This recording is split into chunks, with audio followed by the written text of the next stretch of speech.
How to save PST file in Outlook, or how you can back up your PST, how you can restore your PST file in Outlook. So let's start with the video. Before we start, I request you, if you like this video, hit the like button, subscribe my channel, and don't forget comments below. So first you have to open your Outlook and go to the files option, and here you have to click import and export. So there is a two way. First way, you can restore your PST file as a offline, so you can use it as a offline. So go to the new items, and here you can see more item. Here you can see Outlook data, and here you have to select this PST file and just click in OK. So it will be saved here, okay, in data file. It will be like offline, you can use it as offline. Okay,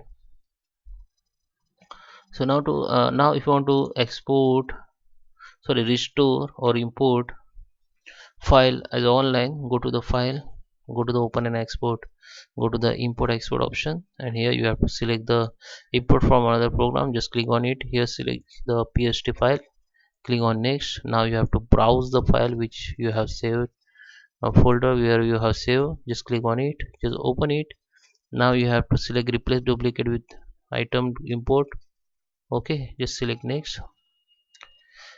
So it is already using, so in my profile it will be not, import, but try your file, it will be import. Okay, so I hope you like this video. Thank you for watching.